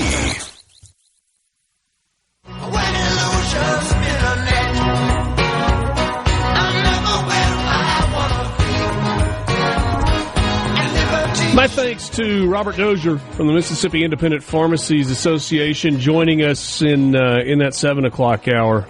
Lots more questions, and there's a lot more to unpack there as we move forward. You've got it locked into Mornings with Richard Cross. Good morning to you as you get your Wednesday started. An absolutely gorgeous day all across the state of Mississippi. We are still in February, and we're going to have high temperatures in the 70s all across the state. Amen to that. Happy to welcome our next guest this morning, Dr. Leah Bennett with Pine Grove Behavioral Health and Addiction Services. They are based in Hattiesburg. Dr. Bennett, good morning to you.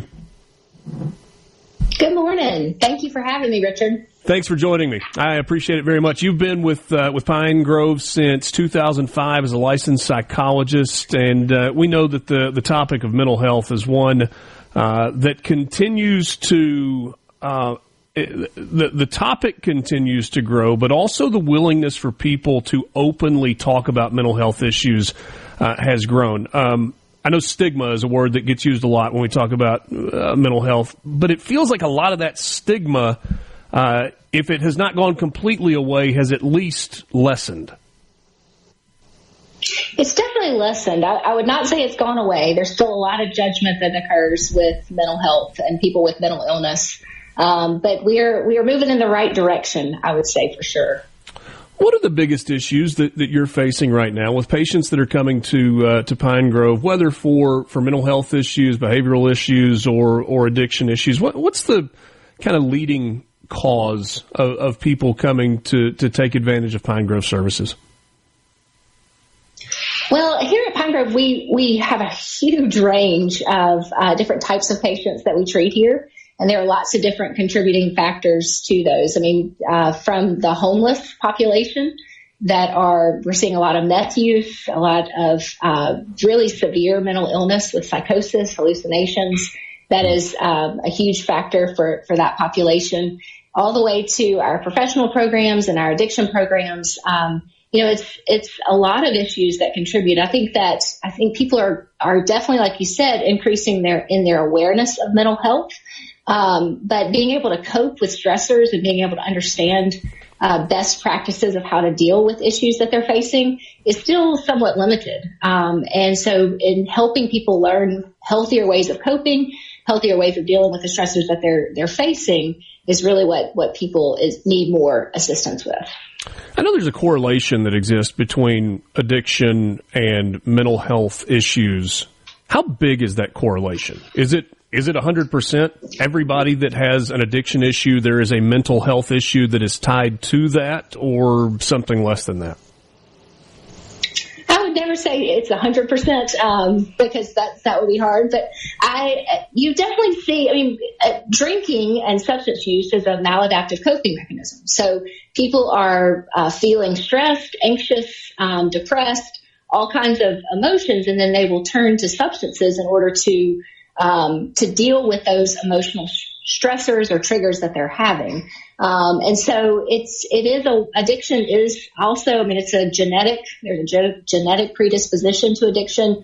And so you have, just that baseline, but then people are using those substances in order to cope with stressors in their lives in very maladaptive ways. And so that is driven by the underlying mental health issues that are so prevalent within addiction. So you see things such as... Go ahead. No, go ahead. I was just... This is trite. I was thinking, I feel smart because she just used a word that I was thinking about in terms of predisposition. And genetic predisposition is what you said. How is that recognizable? Because if you use an alcoholic as an example, there are people who have parents or grandparents that are alcoholics that have no issue with alcohol. Maybe they drink socially, maybe they don't drink at all because of the environment that they came in. But then you have others who have that in their family, and it seems to be passed down generation to generation. How do you identify who has that genetic predisposition and who doesn't? Well, I think that you have to take the genetic predisposition along with the environment that the person grows up in, right? And so I can be genetically predisposed to addiction, but if I learn healthy coping mechanisms, I learn how to deal with depression and sadness and emotions in a healthier way, then I'm going to be less prone to develop an addiction. Mm-hmm. However, if you look at addiction, the genetic predisposition piece is the biggest predictor of having an addiction. So when they've looked at what leads to addiction, that is the number one. That's the number one cause. And so I think a lot of times people feel tons of shame and guilt around developing an addiction when it's just like having blue eyes or green eyes. And having that genetic predisposition to that. But there's no way to really know exactly which ones are going to land to have an addiction. But I think the environment that a person grows up in, and their ability to later cope with emotions definitely contributes to the realization of something either developing into addiction or not. Visiting with Dr. Leah Claire Bennett. She is a licensed psychologist with Pine Grove Behavioral Health and Addiction Services in Hattiesburg. Let's talk about kids a little bit. Okay. I think it's harder to be a kid maybe than it historically has been. Some of that is probably related to social media, to reliance on phones, tablets, screens. But that also feels like it can be a little bit of a scapegoat sometimes. I don't think there's any question that it plays a role into some of the mental issues that kids are dealing with. Right. What are you seeing with young people right now, and what ages are we talking about? Well, you'll have mental illness that can develop very early for children. They say that half of mental illness shows up by the age of 14. So if a person is going to have a mental illness in their life, half of them will develop by the age of 14. So for children today, I mean, I think it's always been an issue. They do deal with a tremendous amount of stressors, and the exposure to, I mean, they're growing up in a world that we didn't grow up in. And so navigating social media, navigating social bullying on those platforms is something that is very real and very traumatizing to a lot of kids. And so we're seeing difficulties for kids in learning how to manage those things, learning how to cope with all the different stressors that they do have. And so it's quite complicated when you look at children and the current issues that they're facing. Yeah, one of the things that I've noticed, and I don't know that I would have picked up on this before I had kids that were in middle school, high school age, is that there's not a one-size-fits-all as to who the kid is that has some mental problems or things to be concerned about. It's not just the kid that has trouble making friends. Sometimes it's the popular kid that everybody thinks has it all put together, and yet they got a lot going on that people don't see below the surface. Right, and I think that is very true. And sometimes people think, well, if they're attractive and if they've got friends, then they should be fine. When in reality, I mean, mental illness can touch anyone, and that's something that we see over and over here. And that genetic predisposition as well for depression or anxiety is also present for other mental health disorders. And so those different factors contribute and can lead to difficulties for children or for adults. And so I do think it touches all walks of life and all different types of people. Well, as a parent, I've got 3 kids. I got a 14-year-old, a 12-year-old, and a 7-year-old. And I think my kids are pretty well adjusted, but that doesn't mean that they're not exposed to issues that weigh heavily on them. What am I looking for? That's a great question. And I think it's one that concerns a lot of parents. How would I know if something was wrong? And to me, one of the major things that you're looking for with kids is changes in behaviors. What they normally do, what you normally see from them, any shifts in that. So, some kids are great sleepers, and all of a sudden they might have a lot of anxiety going to sleep, or some kids might be talkers, right? They talk all the time, and then all of a sudden you notice that they're really withdrawn. Or a kid that is calm most of the time, and then you notice more agitation and in their day-to-day life. Those are cues for us as parents to begin to ask questions and to lean into that. One of the things that I love to encourage parents to do is to talk to their kids about emotion. Like having a talk every day of, what was your high today? What was your low? Asking, did you feel angry today or sad today about something? And that normalizes that conversation for the kid, because then you can say, you know what? I felt really angry about this today. And having that ability to talk through that with the kid, again, helps normalize and helps them begin to recognize the emotions that they're having, and to be able to learn to navigate those in a healthy way, as opposed to just pretending that they're not there. I laughed only because it's something my wife started not too terribly long ago. When we don't sit down at the dinner table often enough, but when we do, there's this game that we play called High-Low Buffalo, and you have to go around the table. What was the best part of your day, the worst part of your day, and then what's just something that happened that was neither good nor bad. So the conversation piece is important. Dr. Leah Claire Bennett, thanks so much for your time this morning. I hope we can visit again soon. Absolutely. I appreciate the time. Thank you. Dr. Leah Claire Bennett, licensed psychologist with Pine Grove in Hattiesburg, Pine Grove Behavioral Health and Addiction Services. We got more coming up with you on MRC. From the Venom.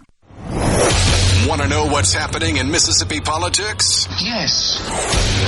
You're in the right place. Mornings with Richard Cross on Super Talk, Mississippi.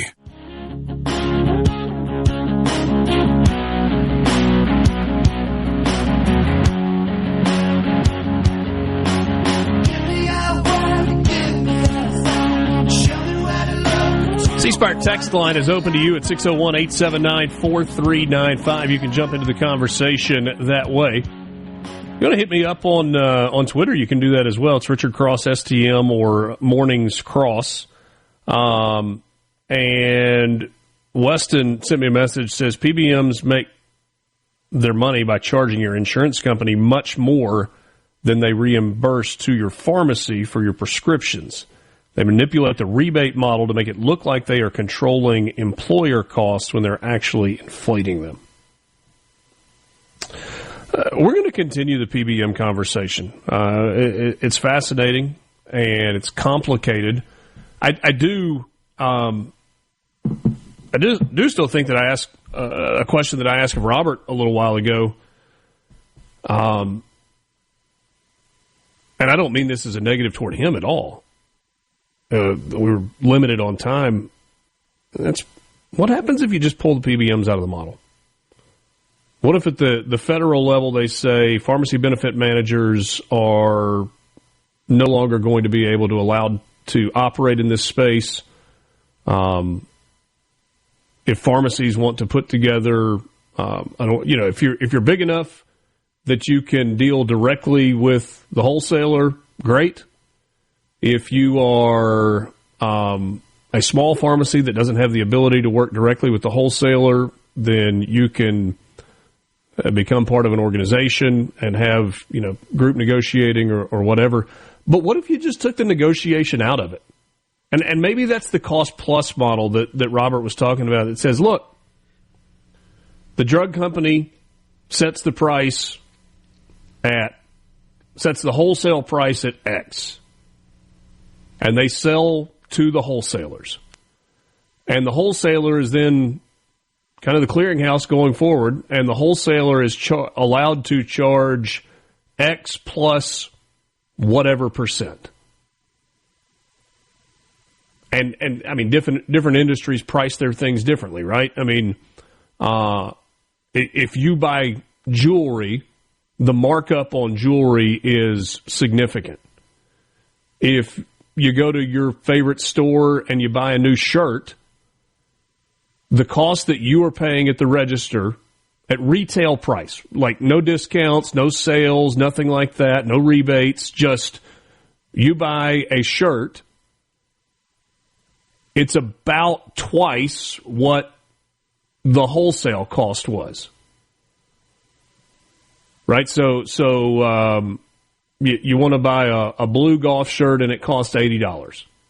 Well, the store from which you were buying that probably paid somewhere in the neighborhood of $35 to $40 for that shirt, maybe $45. But just loosely 100% markup. But that's not the case in all industries, right? I mean, you go to your local automobile dealer to buy a new car, there's not 100% markup on that. The dealership didn't pay the parent company, and that's a bad example, but they didn't pay $30,000 to then turn around and charge you $60,000 for a car. So it varies by industry. So I'm not saying that there is a standard, the wholesale price of this pill is $2 and the retail price of it is $4. I'm not saying that that's the answer, but at least some sort of standardized pricing. Now, there are some people that also said you don't want the government running prescription distribution. And I agree with that. I think the free markets operating is the way to go. But you've got to make sure that your free markets are also fair markets. It's the reason that the Federal Trade Commission does not allow monopolies, at least in theory. It's the reason that, everybody, like if you rewind, 30, 40 years when the telephone companies were broken up because it was said that there was a monopolistic nature of telephone companies. So, let's go to the ceasefire text line, 601-879-4395. Jim in Ripley says, very informative show today. Thank you. I appreciate that, Jim. I'm scratching my head a little bit with some questions. Steve says, just be simple, go cost plus 10%. I don't think you can do that because is 10% enough for a wholesaler to run their business? So in the same example that I used a second ago, and I've got some firsthand knowledge of this, if you're going to a store in your town and you buy a shirt for $80, they paid $40 for it. Well, what if their business model was cost plus 10%? All right, so they paid $40 for it, and if a 10% markup, they're now selling it for $44. They can't run a business that way. It's not enough. There's not nearly enough profit margin there to operate because they've got to pay rent or a mortgage. They've got to pay employee costs. They've got to pay utilities. They've got to pay IT costs. They've got infrastructure, maybe improvements that have to happen within their building, whether they rent or they own. They've got insurance costs. I mean, you can't operate a business on a 10% margin unless it is a massive business and you're doing business at such scale that it works. But a small business can't operate on a 10% profit margin. It just doesn't work. And that's the only reason, Steve, that I said I don't think you can just set hey, wholesale, this is it. It's cost plus 10%, period. I don't think that works. But I don't think you have to be operating at a 4 or 5 or 6 or 700% profit margin either. So some regulation is necessary. The wholesale cost of a product is not the cost of the product to the retailer. Actually, it is. Well, there's one article from my birthday in 2018, and it just says, and it exhibits a bit of what you're dealing with. Columbus, Ohio pharmacy benefit managers charge the state a spread of more than 31% for generic drugs. That was a $225 million overcharge for the state. Over 20 states have taken action to limit the power of the PBMs. Mississippi is one of those 20. But that's part of what you're dealing with. I mean, $225 million, a 31% overcharge for generic drugs. So, there's got to be a middle ground somewhere. Yeah. So I said the wholesale cost of a product is not the cost of the product to the retailer. No, it absolutely is. That's what wholesale is. There is the cost associated with making. So let's stick with the shirt example. Right? So you have a favorite brand. Let's call it Lance's loose-fitting shirts. You love buying Lance's loose-fitting shirts. Well, Lance's loose-fitting shirts as a company contracts with somebody to make the shirt. And they're making 1,000 shirts at a time. And the cost for the production, the original cost, is $20. And then Lance's loose-fitting shirts are sold to retailers at wholesale for $40. So Lance, the owner of Lance's loose-fitting shirts, makes $20 on the sale of a shirt to his retailers. And then the retailers got to make money as well. And so they have a markup to MSRP, manufacturer suggested retail price. So Lance is the manufacturer. He sells it to the retailer. But the price that Lance, the manufacturer, sells the product to the retailer for them to be able to sell, that's the wholesale price. Shirts and jewelry do not keep you from being in pain, keeping inflammation in check, or sustaining life. Thanks for the clarification. But it's still a business, friend. And you got to have money to operate a business. I think you have to be careful when you're talking about a piece of clothing that you have an option of buying versus medicine that you need to buy. I understand that. Like, you're hitting on the same thing. I'm using that as an example to talk about pricing structure and saying that you can't just necessarily have this is the wholesale cost plus this percentage across the board. That's all you're getting. It's not necessarily just an immediate one-size-fits-all pricing model unless you want the government to subsidize it.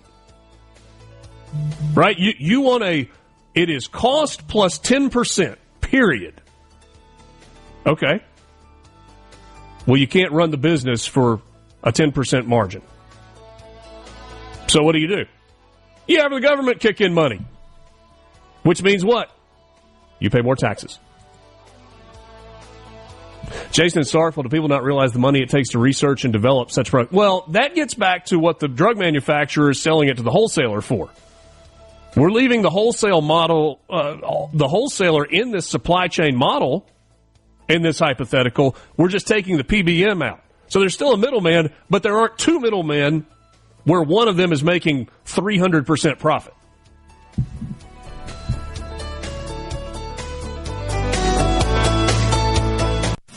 Talk Mississippi. Mornings with Richard Cross on Super Talk Mississippi. Welcome to the show.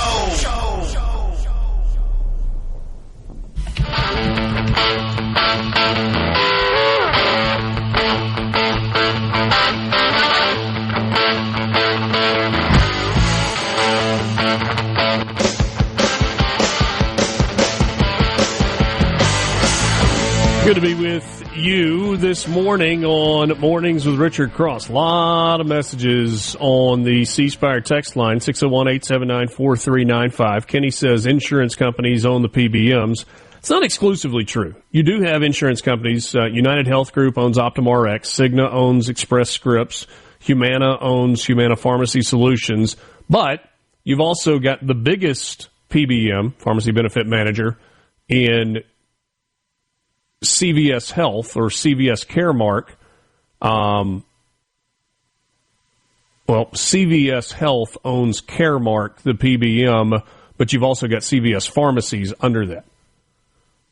But whether you're talking about an insurance company owning it or a pharmacy owning it, you certainly could point to a conflict of interest or, at the very least, structuring the business model in a way that is beneficial to both sides of the business, and that part of it's concerning. I think the majority of your listeners understand the process of production, wholesaling, and retailing. Let's move on. Two things there.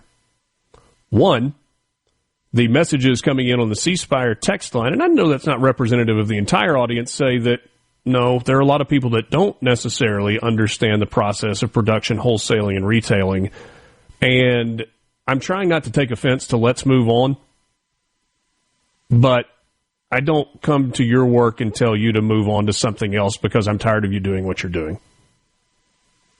I appreciate the comments. I appreciate constructive criticism. If I was Brian Haydad and didn't have had a little rougher edge, I'd tell you I'll move on when I'm ready to move on. This is a topic that is incredibly important. It's incredibly relevant. And it's something that we got about 100 messages on. It's clearly striking a chord with some. I'm sorry that you didn't like the retailing analogy or the wholesaling or whatever. Thanks for expanding on the independent pharmacy situation today. I have several meds due to be refilled soon, and I'm very much concerned about how much my pharmacist may be losing taking care of me. Well, that is a really kind emotion that you have there. And you may very well know your independent pharmacy owner and feel for them. But here's the deal. It's really not your job to feel bad for the pharmacy who you are paying for your medicine. Like I get that, like there's an altruistic side of you that's like, I really feel bad for them if they're losing money on this in terms of taking care of me.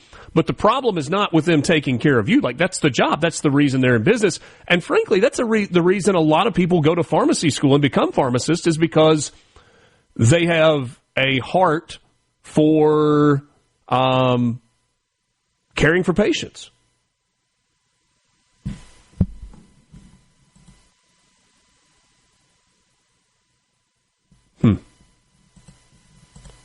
Oh, this is fun.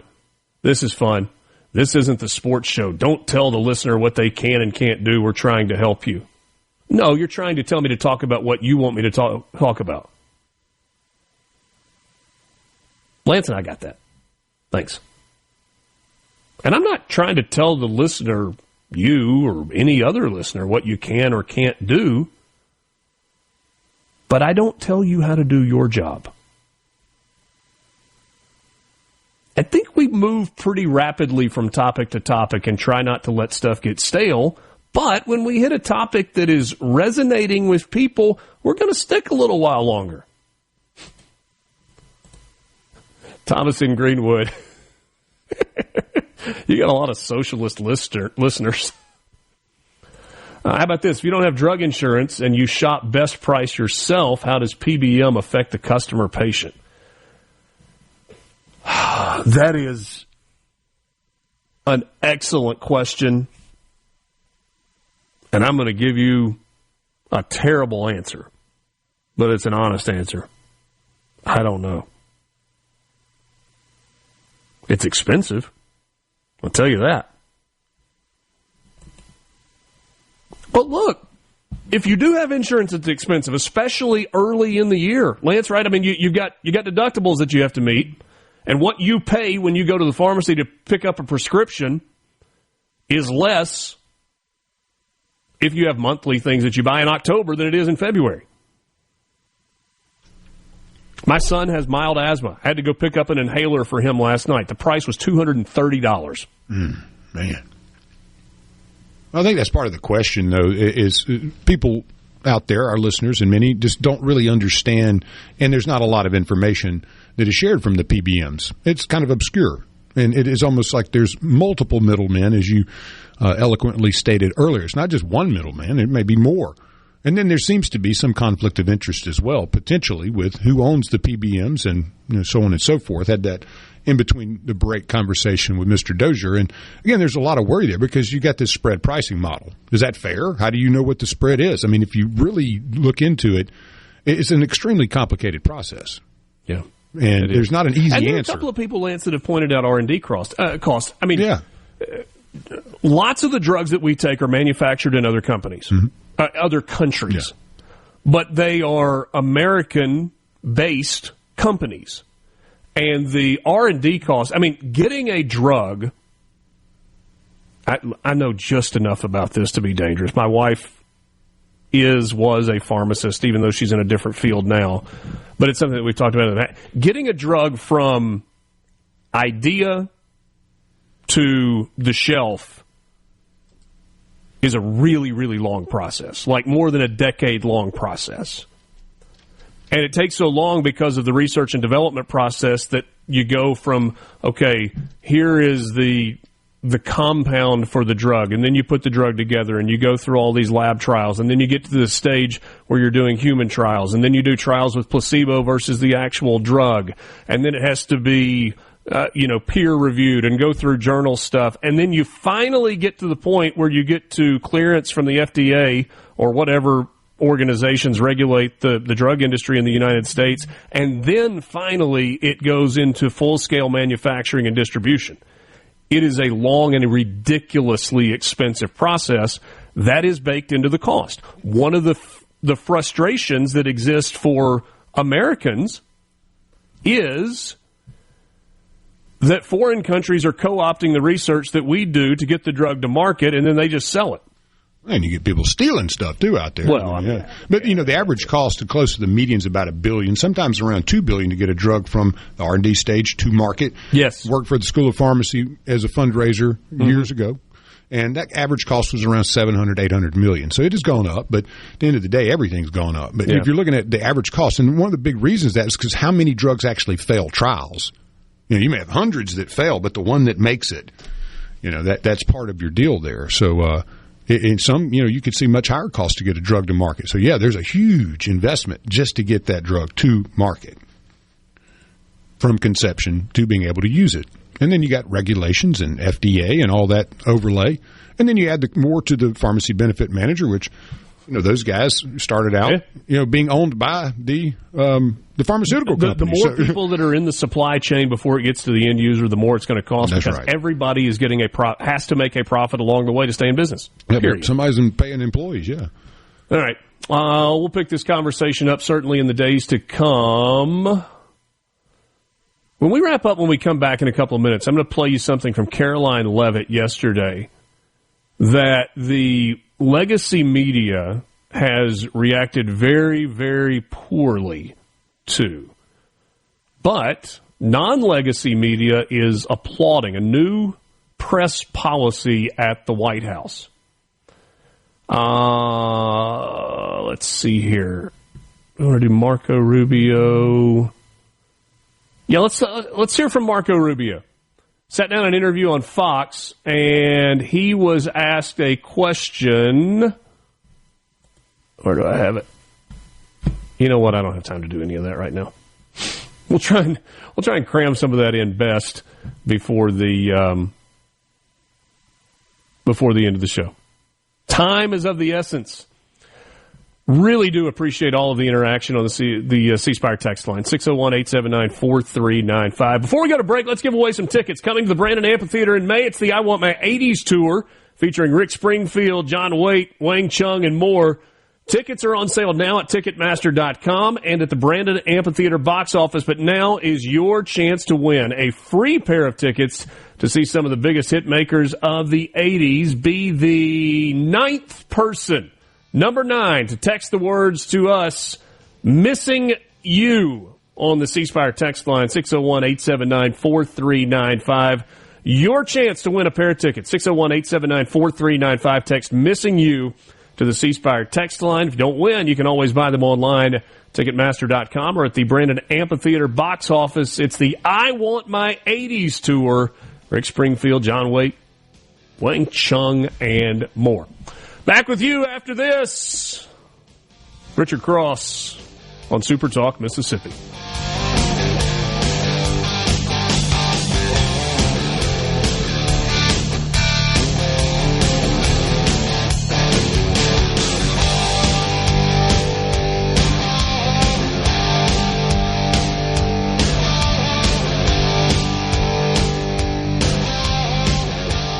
From the Venable Glass Point 3. What's happening across your state?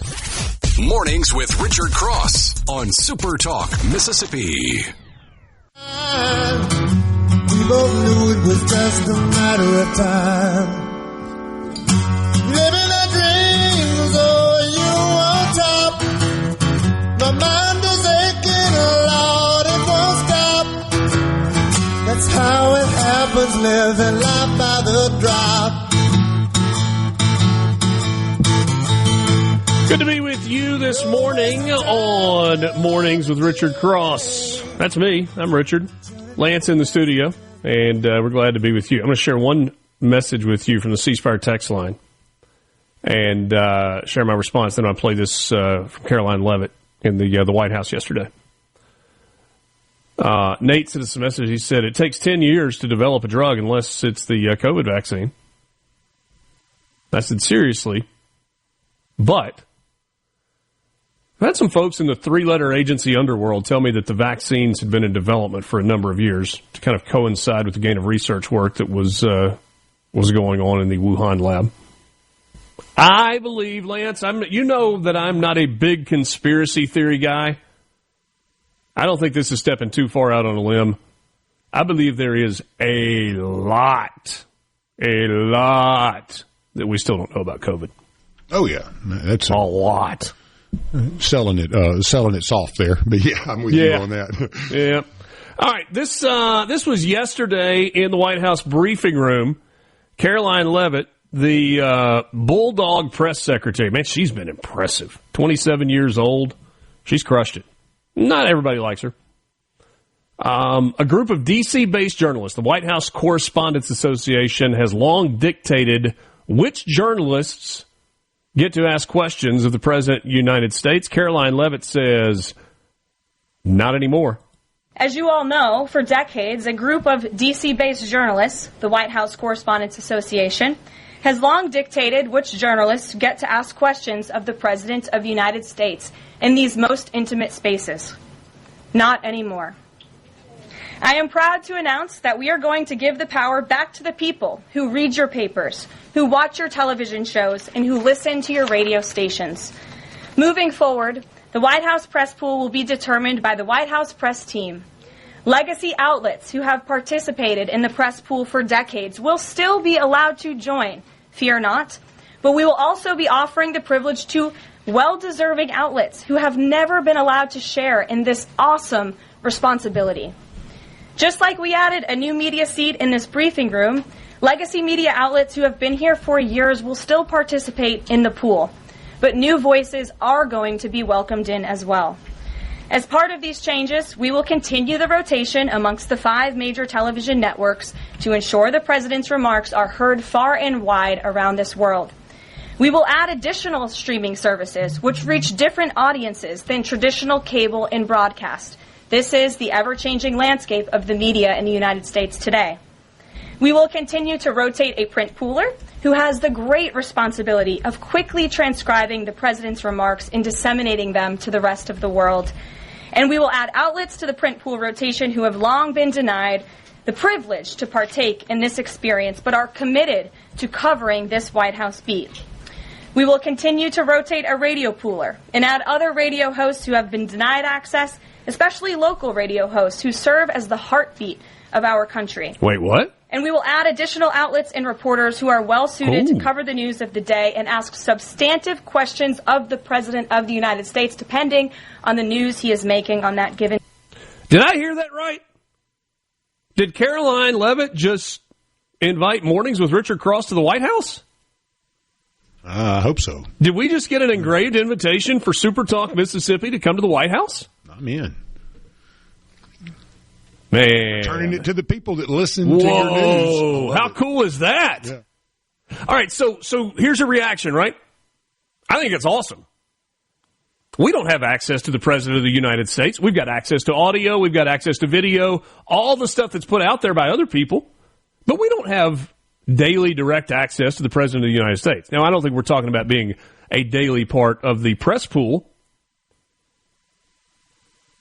But what if the White House said, well, what if we applied for that and had the opportunity to go to D.C. and sit in on a briefing in either the press room or perhaps even in the Oval Office and had the opportunity to ask a question? We're not going to do this today, all right? Might do this tomorrow if we got time. I want to ask you, just for the sake of conversation on the show, if I was given the opportunity, like if forgive the third person, if Richard was given the opportunity to ask the President of the United States a question, what would you want me to ask? Yeah, don't send them right now. I'm about to step away from the text line. I'm not going to see your responses. Lance, please remind me let's return to that tomorrow. I think that could be a really fun conversation. I spent a lot of time last night after I heard this clip thinking about that. If I were in that spot, what question would I ask that would be most relevant to our listeners? The leader in the clubhouse for me right now is what the President would do to help our farmers. Obviously more detail than that. And would he consider a measure where the farm bill is for farmers, not for all the entitlement programs that go along with it? Thanks for being with us on this Wednesday morning. For Lance, I'm Richard. This is Mornings with Richard Cross. Have a great day.